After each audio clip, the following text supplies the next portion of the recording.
This is, today is the 3rd of October, 2026, and this is one of the 4R GTS manifolds that if you, the viewer, were to go back a few videos of mine and look for the video that is called After Action Review of Media Blasting Operations, or something close to that titling verbiage, you will see this manifold right here.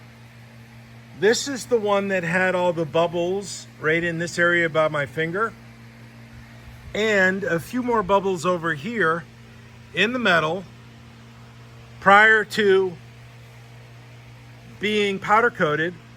This is not powder coated, of course. This is raw metal, raw magnesium.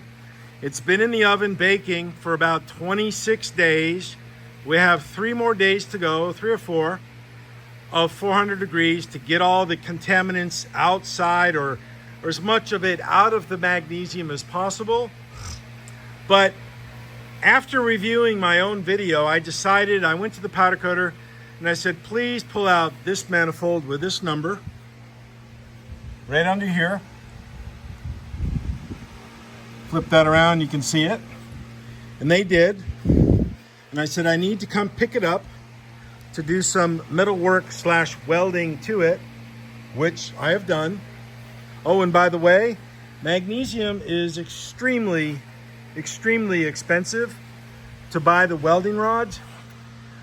But it's necessary to do, and this is high-end welding. So we got this done. The little bubbles that were in the magnesium is now filled in. And I'll try to maybe zoom in. Not sure if that'll show any good quality. You can see the magnesium prior to the powder coating, what it looks like. Some of the raw metal. Now, when it comes back from powder, it's going to be very beautiful. It's going to be very nice. But I just did not want to have the owner of this car and his peers and my peers, our friends in the 928 community, to see a manifold that I did with a couple flaws in it. So part of my pricing scheme is I have it built in already for this kind of contingency, to make sure it's fixed and looking proper and ready to go for you, the owner of these cars. So there it is. I think I've got a good capture of the actual manifold itself. And it still really cracks me up in a very bad way that there are still people on Renlist that do not send these to me. I have yet to find anybody that does these manifolds to the extent that I do. And I have looked for people that do it at least as good, if not better, than I do, and they do not do it. Now, there are some people that have said that I am baking them too long. However, that is okay. I'd rather bake it too long and have it look really nice without any pops and blems and things like that, then have it, looking badly. So, and also Renlist is filled, well, not filled.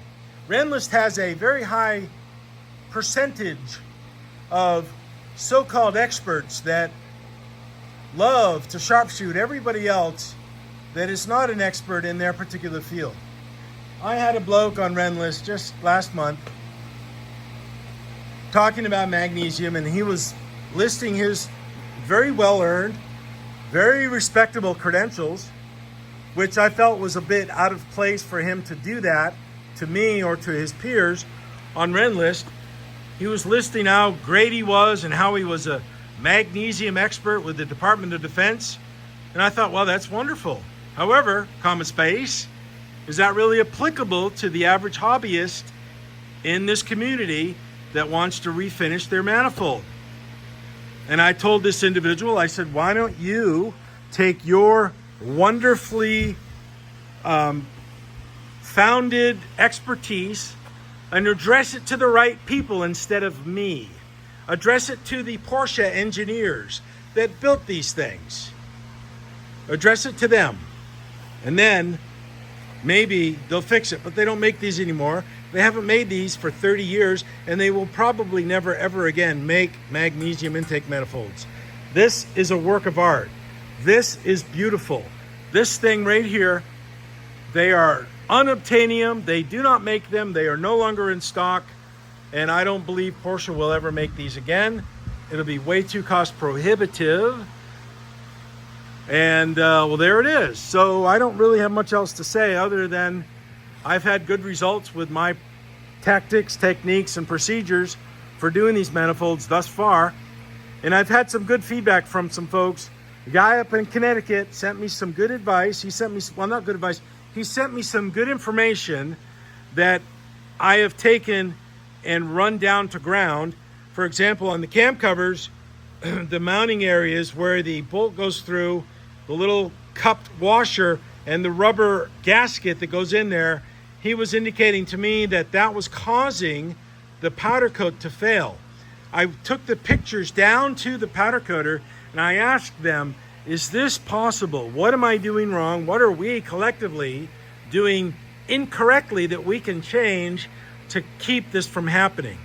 Now, the powder coater, Alamo Crosslink, he's been doing this a lot longer than I have been myself, and he has done numerous magnesium castings because he's a Ford Mustang guy.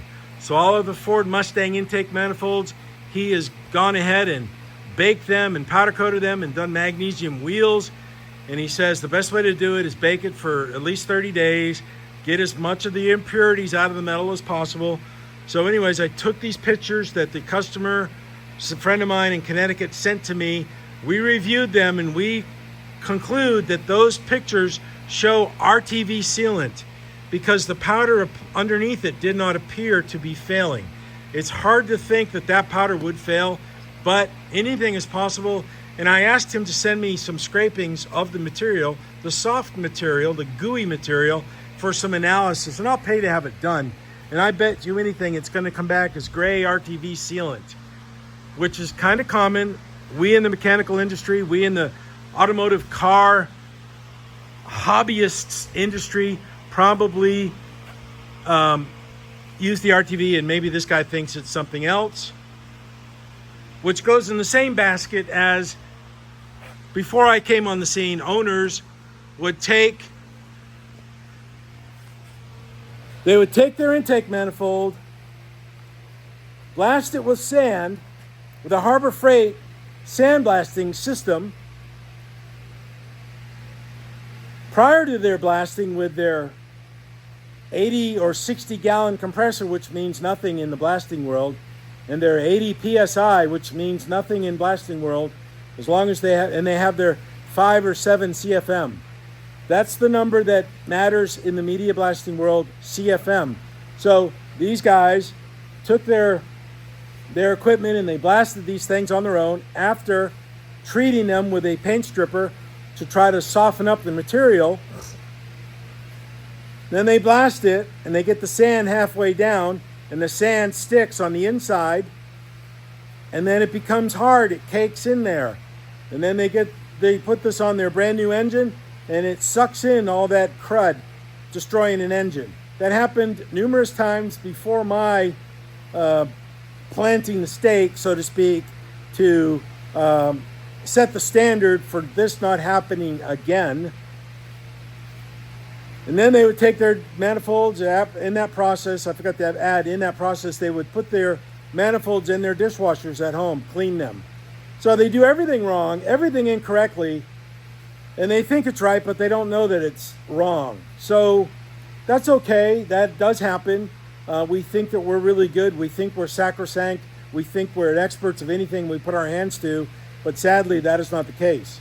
So, I don't know where I was going to that train of thought, but I'm just going to the train of thought that try to be the best you can. If you don't know, you have any questions, come back to me with it, like the gentleman in Connecticut did. And we believe professionally that that substance that he saw on those cam covers is gray RTV sealant, because the powder coater guy has never ever seen powder coating fail with any oil or anything like that, or any rubber gaskets. I have personally taken the cam cover to this motor right here, this 944 of mine. Personally taken this after blasting it and powder coating it. I put oil on the inside of it, let it sit upside down. I let it sit for about 3 weeks with oil right in this cam chain area right there. Let it sit on the powder for almost a month to see if the oil would damage the powder. It did nothing to it, and absolutely had zero deleterious effects on the powder on that. And this is not a smooth surface. This is a textured surface, so you would think that the oil would penetrate into the texture, which it didn't touch it. Didn't touch it at all. And that powder has the same hardness and consistency as the feather bronze that we put on these intake manifolds. Now, Greg Brown uses a slightly different color, which I personally think is a better looking color than the stock feather bronze, but that is my own personal choice, and it syncs up with his personal choice, or my choice syncs up with his personal choice. So that's what that is, my friends. It's kind of a snapshot of today on this manifold, what's going on, what's happening with it. And I just wish you well. All of you, I wish you well. I appreciate the professional feedback. Ad hominem attacks do not work. They are non-productive, and they're insulting. I do not level ad hominem attacks on anybody. At least I try not to. So, given that, be kind to everybody, be nice to everybody, and just try to make someone's day better than it was prior to you coming along. That's what I try to do. Don't always have the opportunity to do that every day, but I try. And I'm trying to express that now in these little silly videos that I make. So anyways, friends, we live in a crazy world, a wonderful world, a beautiful world. Be good to one another and smile and have a good day. Thank you very much. Bye-bye. And juice!